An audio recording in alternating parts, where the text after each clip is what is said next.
In year 2000, 2001, na-diagnose po ako ng breast cancer. Stage 2, right breast. I had to remove a large part of my right breast kasi nandun yung tumor. And sinabi po sa akin na cancerous siya. And 30 years old pa lang ako noon. So ang feeling ko, ang bata-bata ko pa, mamamatay na ako. In spite of all the fear and all of that, talagang nagpursige. I prayed so hard. Sabi ko, Lord, kung trial lang to, kung may dahilan ka, kung may purpose ka para sa akin. That is when after my first chemotherapy, where I lost all my immune system. Ang average po ng immunity ng white blood cells sa katawan ng tao is between 15 and 20,000. Ang akin po, bumagsak ng negative. As in, walang-wala na. Ubos. In fact, so much so na kapag may pumasok na nurse na may sipon or nanggaling sa isang restaurant na meron siyang hinawakan na bagay na may virus or whatever, pwedeng ipasa sa akin, for sure I'll die. Naka-reverse isolation po ako sa hospital, which means naka-bubble. Yung kama ko, naka-plastic siya. So bawal kahit anong virus na makapasok po dun sa room ko. Kasi my health was so detrimental. It was during that time that I begged my doctor to allow me to have a laptop. Kasi, kunyari, itong stage na to, naka-cover ng plastic. Okay? At ako yung nasa loob, in a bed. Ano magagawa mo doon? Wala. And they had to buy a brand new sealed laptop and give it to me inside. And that's where I started to research for myself, what is cancer? How can I help my immune system? Lahat ng kino-complain ko sa doktor, alam nyo, pag nagkikimo kayo, may 100 problems that come with it. Sabi nila, chemo is supposed to cure your cancer. But they don't tell you that it kills your immunity. Okay? 100%. They don't tell you that one of the major side effects is pounding headaches every day. So, di ba habang nagagamot ka for your cancer, binibigyan ka naman ng ibang mga problema. So pag nag-complain ako ng masakit ang ulo ko na para akong may migraine, magdadala ulit another gamot. Na yung another gamot naman na yun, nakakasuka. So the whole day, nagsusuka ka. Okay? Tapos bibigyan ka naman another medicine to cover naman din pagsusuka. So ano siya? Para siyang domino effect. Until I really thought, there has to be a natural way. Kasi puro gamot, puro pharma ang binibigay sa akin. Eventually, ang naisip ko, my God, magsasuffer sobra yung liver ko and my kidneys. Puro gamot ang binibigay. How will I be able to heal even if I overcome cancer? Okay? What about the rest of my body? What about my kidneys and my liver and my heart, which has gone through so much because of the chemotherapy? How am I going to recover from that? That's when I started to do all the research online. How to boost your immunity naturally. And you know, honestly, it's amazing. Ang daming ways na mag-boost ng immunity natin naturally.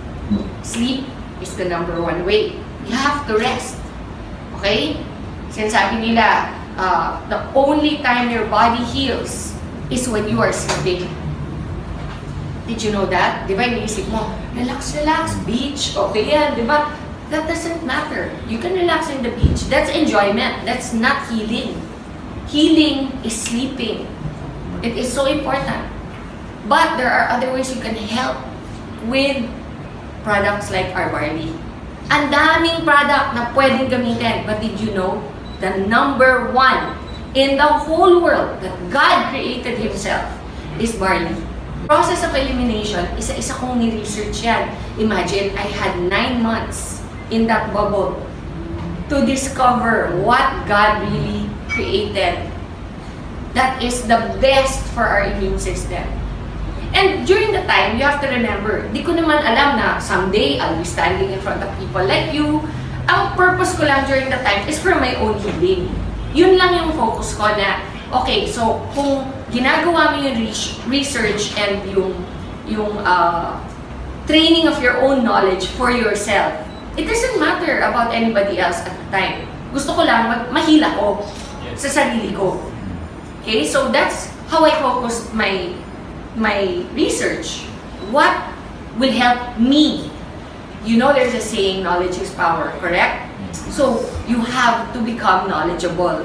my own research and my own readings, I realized, isa-isa, malunggay. Wow, taas ng ano niyan, healing powers niyan. Okay? Yung ampalaya, taas din ng healing powers niyan. Guyabano, wheatgrass, but above them all is barley.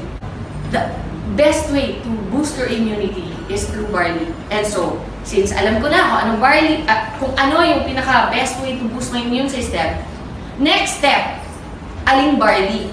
Daming klaseng barley from all over the world.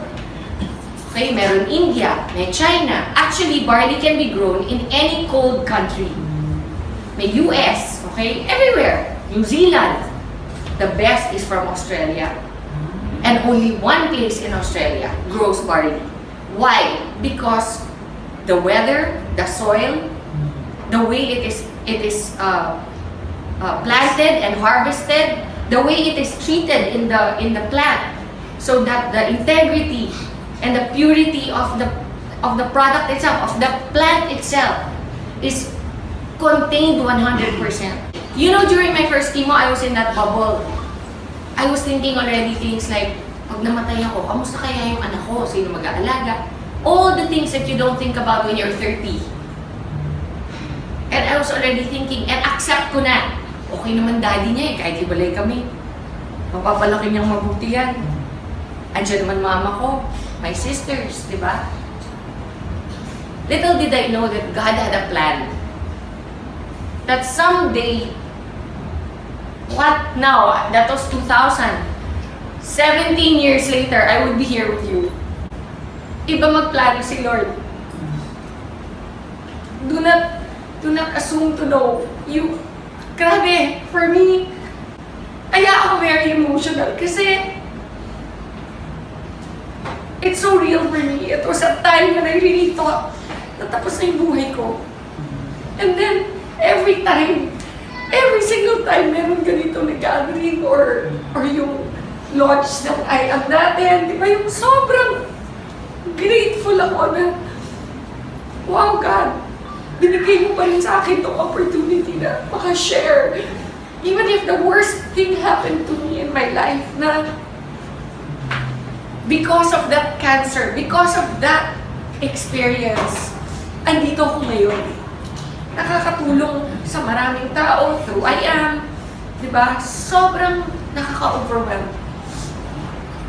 Alam nyo, after my first chemo, which I was in that isolation for so long, on my second chemo, di na ako na-isolate.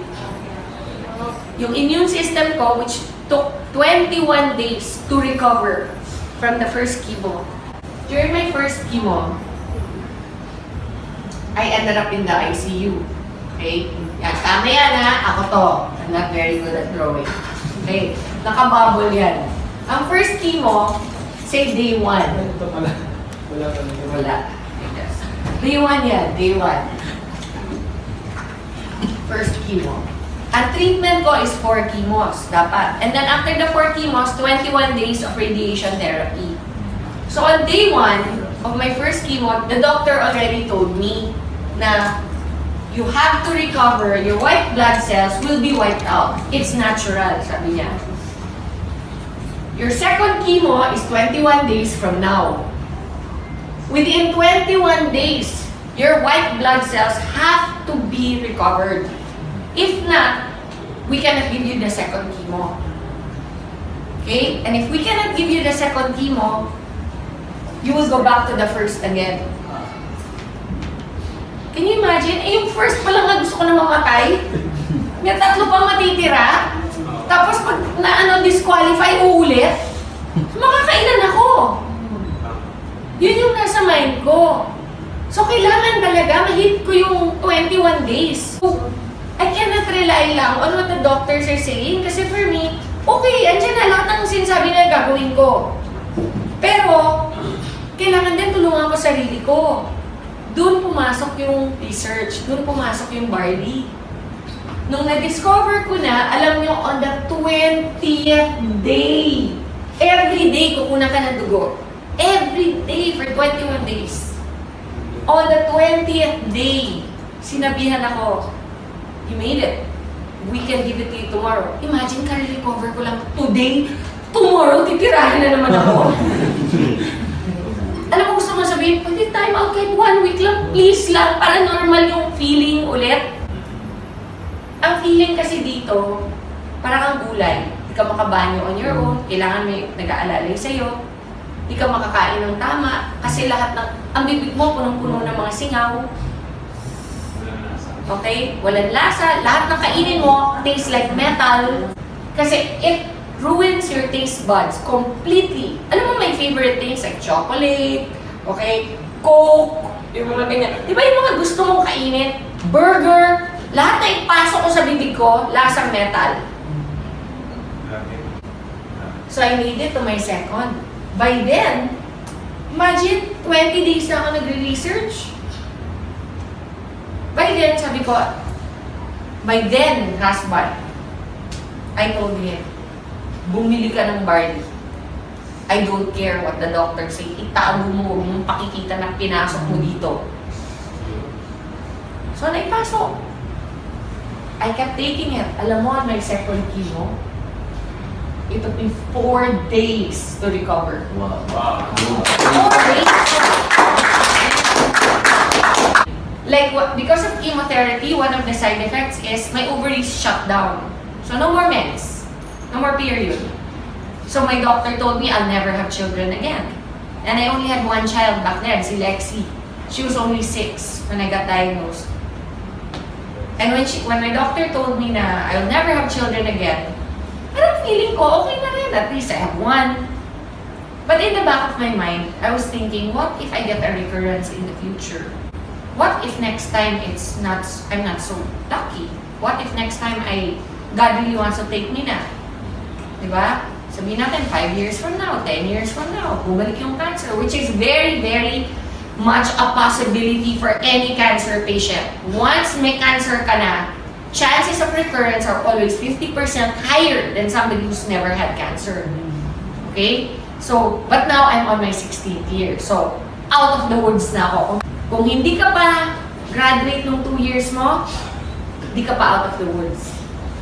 Pag nakagraduate ka na ng 2 years, your next is 5 years. That's your goal. Pag nakagraduate ka ng 5, 10.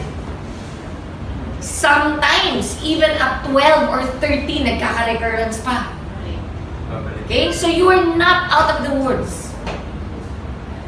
For me, it's been 16 years. Wow. Plus, why do I know I am cured? Because my cancer, the one that I had, was called Rh positive.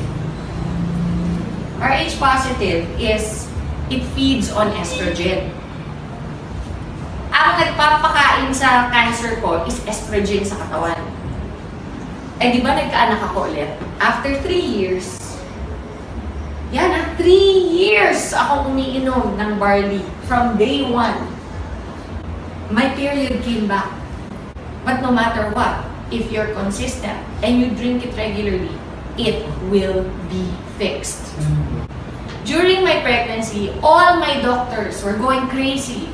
Nako, that's so dangerous. You have to have a medical abortion immediately. You have to do this, you have to do that. Nako, you cannot. You're a cancer survivor. Do you want to get cancer again? Because nga, when you get pregnant, what goes up in your system? Correct? When estrogen goes up, I'm feeding the cancer. So whatever is dormant, whatever is sleeping in my system will wake up again. And it will be fed. And I will get it again. Yun yung fear. Even my mom, iniiyakan ako. And you know now, my son is 12. And he's completely well. Alam mo, I only have one breast to breastfeed him. Because they had radiated my right breast. Eventually, I got pregnant 3 years after. I was already here. I was so excited, I called him. My oncologist in the States, I called him. Hirap pa get through. You know that oncologists in America are one of the richest. Because people get cancer all the time. Normally, they don't even know you. They don't remember your name, sa dami. Pero ako, natandaan niya. Kasi number 1, I'm not from there. I'm from the Philippines.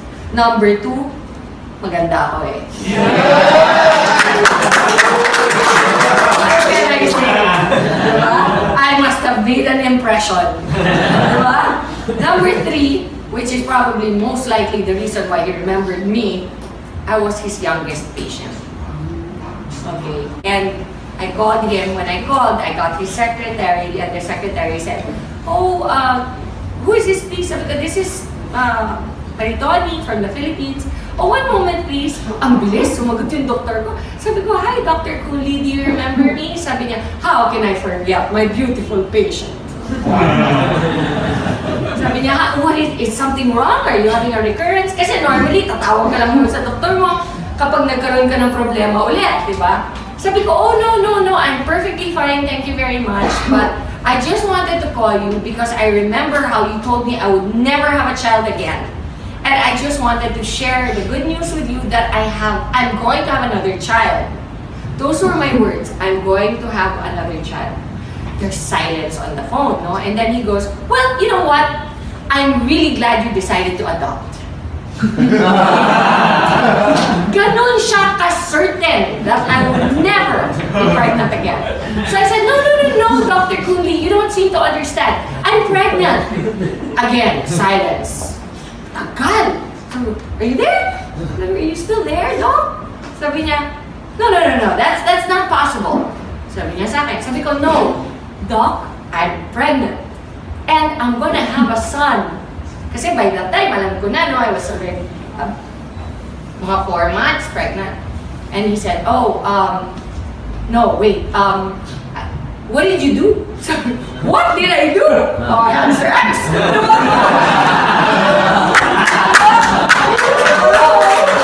I've been taking a supplement for a while, and it's called Barley. And ako yung nag-educate sa kanya about what I had done this whole time, from day 1. Sabi niya, "Oh, you're a sneaky one." Sabi ko, "But it worked." And sabi niya, "Oh, well, I'm very happy for you. You know, and in as much as we are not allowed to recommend those things, being doctors, we do not stop our patients if they want to." Sabi niya. So, imagine, that's my oncologist na. He's the one that told me I'll never have a child again. He's the one that told me that, you know, if I get pregnant, for sure I'll have a recurrence. And yet, here I am. My child is 12 years old. I'm 100% in good shape. I would like to say I'm in more than good shape. Yes!